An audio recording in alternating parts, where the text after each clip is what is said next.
Baik, ini adalah pendederan ataupun baru umur 1,5 bulan. Jadi udangnya itu sudah kelihatan minggir, yang menandakan bahwa udang ini mestinya sudah mulai diberi pakan. Pagi tadi sudah dilakukan.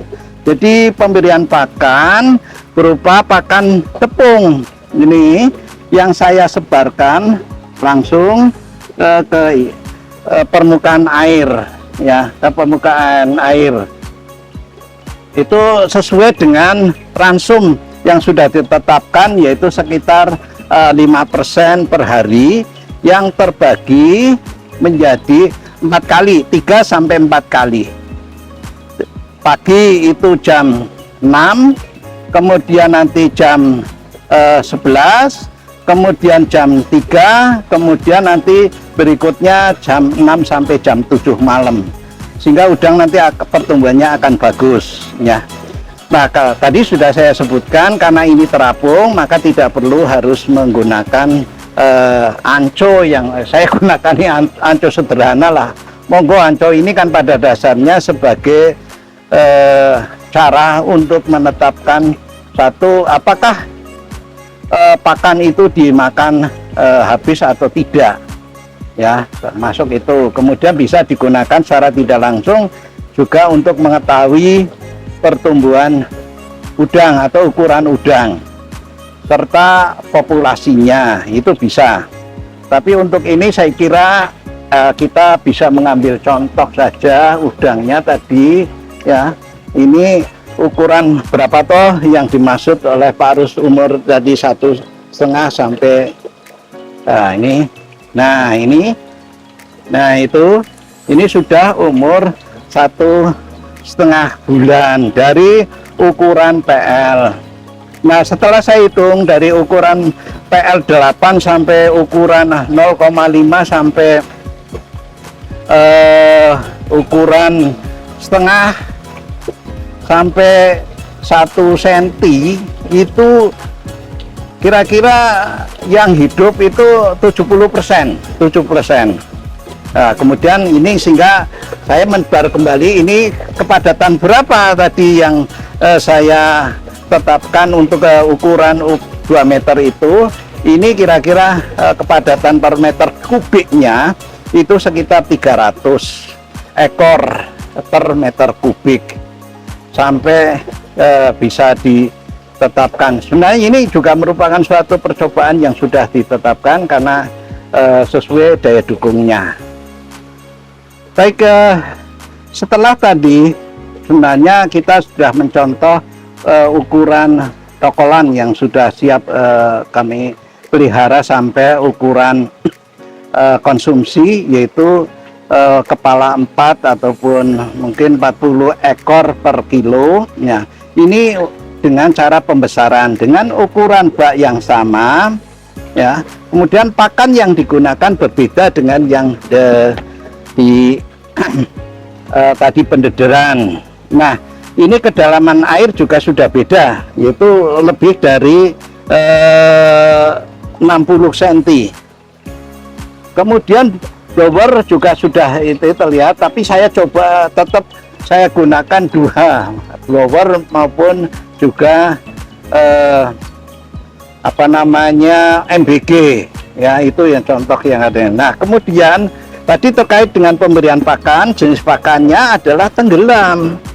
Nah, oleh karena itu maka di samping kita berikan merata, ya, kita berikan merata sesuai dengan dosis, masih sekitar 3-5% per hari, dan diberikan sehari semalam itu 5 kali atau 4 kali lah, 4 kali itu. Kemudian sepertiga dari ransum yang kita berikan, karena ini tenggelam langsung, sehingga kita tidak bisa mengamati apakah pakan itu dimakan atau tidak. Nah, ini menggunakan sederhana dengan kalo ataupun anco, monggo. Yang penting ini kemudian akan tenggelam, ini kemudian dibasahi, ya, nanti akan tenggelam semuanya, kemudian akan Nah, ini nanti Anco akan kita cek sebelum pemberian pakan tiap frekuensi, apakah habis atau tidak.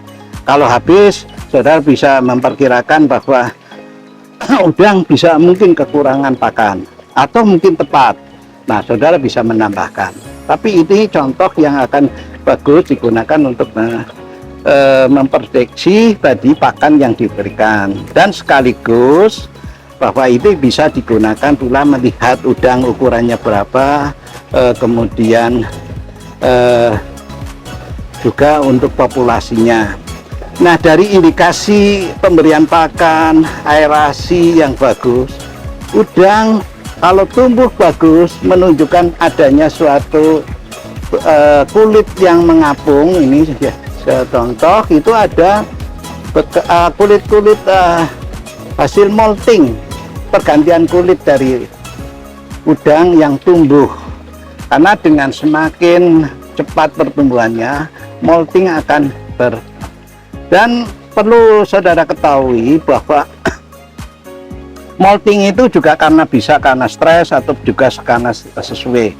Maka bagaimana menjadi suatu indikasi kalau udang tidak molting sampai ukuran konsumsi, kemudian itu menunjukkan mungkin pH-nya salitan sudah sesuai, kemudian saudara bisa mengatur air stok yang digunakan. Limbah berupa kulit udang ataupun juga bahan organik yang mengapung itu sebaiknya dibersihkan ya, itu bisa kita ambil karena ini akan atau dimungkinkan bisa nanti akan menutup saluran, karena kalau salurannya nanti tertutup agar ini akan berbahaya. Nah, oleh karena itu ini harus dibersihkan. Nah, tinggal diambil saja, karena ini udang ini kan sebenarnya limbah tapi berupa kulit udang, kandungan kalsiumnya tinggi, maka bisa digunakan untuk limbah untuk pakan, itu terutama nanti pakan ternak. Saya gunakan demikian. Kemudian udang yang mati, mungkin kalau terjadi ada yang mati, itu bisa digunakan untuk pakan ikan, terutama adalah ikan gabus, karena itu karnivor. Itu saya berikan gitu, sehingga ada pemanfaatan udang yang mati kemudian digunakan untuk dikonversi menjadi daging yang sama, daging perikanan tapi pada ikan gabus. Seperti kita tahu bahwa ikan gabus ini kan sekarang permintaannya cukup besar karena kandungan albumin untuk kesehatan atau terutama untuk pemulihan bagi pasien yang baru saja mengalami operasi, itu akan cepat sekali. Oke, ini untuk pembesaran yang nanti diharapkan kemudian kita sudah sebenarnya ukuran sudah akan siap panen. Ini sudah tadi saya katakan ukuran sudah ukuran 40 ekor per kilo. Ini saya tangkap. Nah, ini sudah ukuran dari 40 ini sudah nanti siap, tapi ini belum saya, karena sebenarnya ini sudah laku, sudah ukuran konsumsi. Ada lagi yang ini agak pekan, ini akan saya panen kemudian nanti akan dipasarkan tinggalan. Nah, oke, baik, jadi seperti diketahui bahwa udang itu semakin besar ukurannya itu semakin mahal harganya. Kalau tadi saya memiliki ukuran yang size 40 per kilo, nah sekarang sudah ukuran 30 sampai 40 ekor per kilo. Ini tentu saja nanti harganya akan lebih mahal. Nah, ini diperlukan waktu, kalau yang tadi 4 bulan, kalau sekarang ini saya akan rampung sampai ke 5 bulan. Sebenarnya normalnya adalah 4 bulan, itu sudah harus bisa tercapai ini, tergantung kesuburan. Nah, tentu saja karena tadi bahwa ini resirkulasi sehingga nutrisinya akan terbatas.